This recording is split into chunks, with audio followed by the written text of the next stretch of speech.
Is Carter gonna hire Fortune to do an investigation? Is he going to be her first ever client? Well, who knows? Hey everybody, welcome to the D. Louise book series. I'm Kristina, Kristina, and today we're talking about JANA DELEON, Swamp Spook. I call this part 2 of the series. Where's my list here? The first set, Louisiana Long Shot, Lethal Beauty, Swamp Sniper, Swamp Team 3, Gator's Bait, Soldier's Fortune, Hurricane Force, and Fortune Hunter, Later Gator, Hook, Line, and Sink, Blinker, Change of Fortune. Those are all Fortune hanging out in Cineville, hiding from the arms dealer that has the price on her head. So, and she's been hiding there.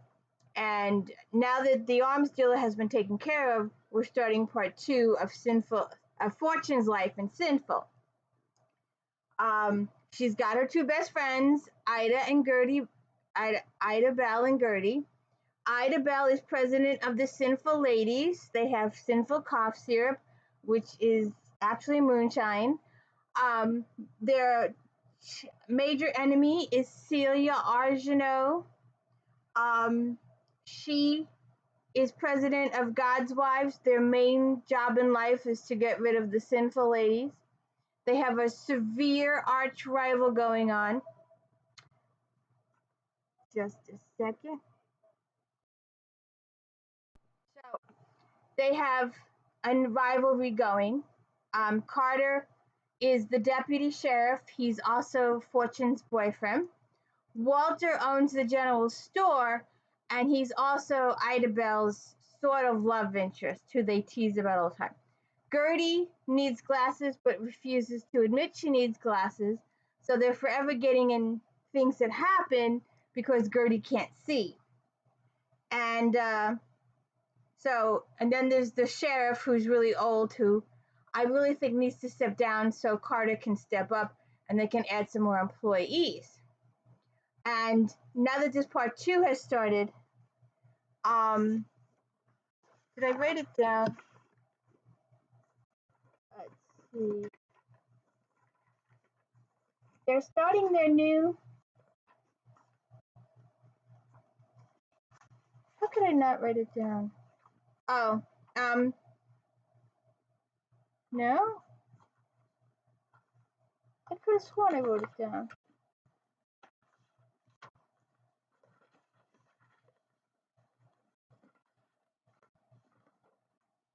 Okay, so she made business cards for Gertie and Ida Bell. Swamp Team 3 investigations, okay? And Fortune is listed as the private investigator, and then Ida Bell and Gertie are listed as investigative analysts. Since they don't have license, they don't have PI license, they're going to be investigative analysts. Okay, so as you can tell from the title, this is Halloween, and the ladies are getting ready for Halloween. And this year's theme, they're setting up a maze, with hay things, and they're making a maze for people to go through. And they have little scary, headless people and coffins around the thing and people to scare, for Halloween. So they go to the Halloween thing, and Fortune is the executioner. She walks around with that big hook thing, a sheaf, I forget what it's called. And Gertie's the mummy. So anyways, they go to this thing and they're in charge of it, and they take a break, and when they come back, this is what happens. And just close your eyes and pretend this is an audiobook for a couple of minutes.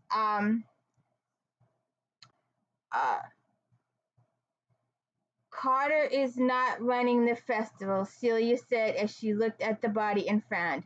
Not that you're doing a good job of it. That head is angled all wrong. I should have expected sloppy work from you. She started stomping toward the body. I put out a hand and told her to stop, but she shoved my arm out of the way and kept barreling past. I suppose I could have tackled her, but I was afraid it would make a bigger mess of the crime scene. Apparently, a rich guy is deceased. We'll get to that in a minute. Stop, Celia, I shouted. The body is real. It's not a prop. That's why we're waiting on Carter. She turned around and gave me a bitch please look. Stop making excuses. You screwed up your scene and now you're trying to cover. She's telling the truth, you dumb cow, Gertie said.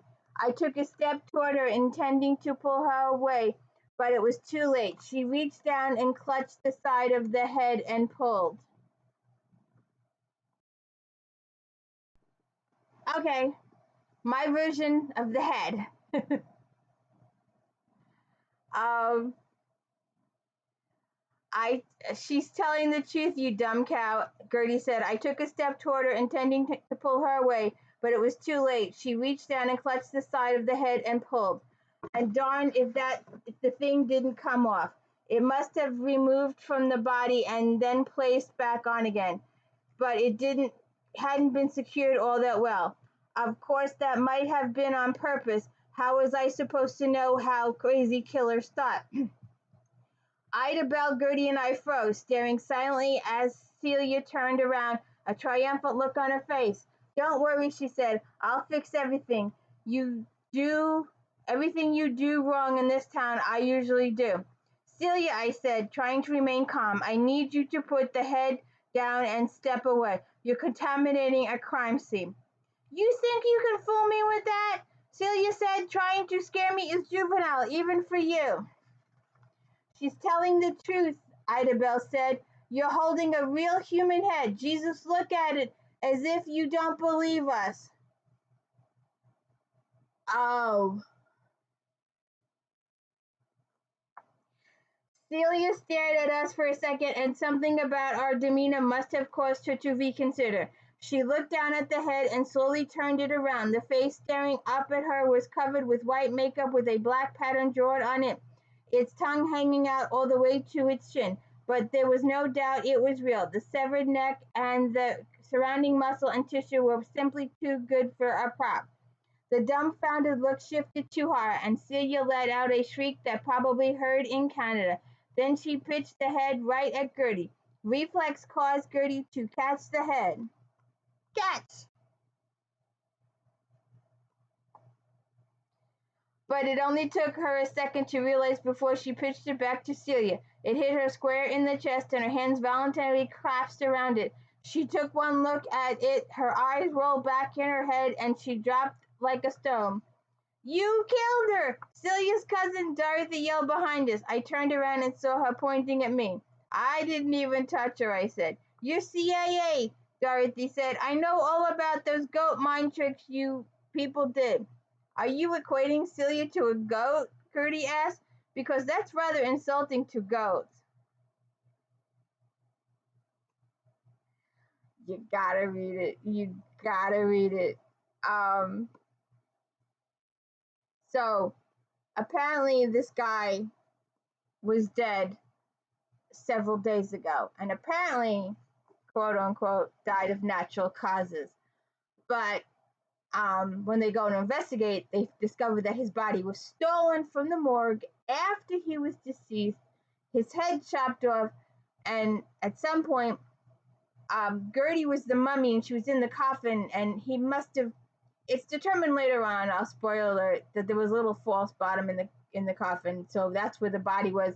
And when the coffin was delivered to the site, they put the body down and hid it with hay or something like that, and then it was empty until Gertie and Ida Bell and them went on break, and then whoever had done this fixed the body so it would be spotted after the break, and that's when all this happened. So they continue to investigate, and there's one more little scene that with Celia. So Halloween festival goes on, and they hold a outside viewing of a scary movie. And so everybody's out there watching the scary movie. It's Halloween. Um, and Ida Bell, Gertie, and Fortune are handing out the popcorn. And Celia comes up to her and says, "As usual," she said, "you've ruined everything. This is all your fault." "It's my fault there's a storm?" I asked. "That's a cool trick. Let me see how that works." I lifted my hands in the air and looked skyward. "Oh, goddess of the sky! I call thunder and lightning," I chanted. A bolt of lightning ripped across the sky and struck the inflatable screen. I'm not sure who was more surprised, me, Celia, or everyone else standing there. A second later, the rain began to pour down on us, and we all dashed for the picnic pavilions on each side of us. As soon as I reached the cement, I spun around in time to see a second bolt of lightning hit the ground at the edge of the woods. There was an ear-splitting crack and a huge boom, and a second later, a tree fell from the edge of the woods directly into the park, directly into the path of the sheriff and his running horse.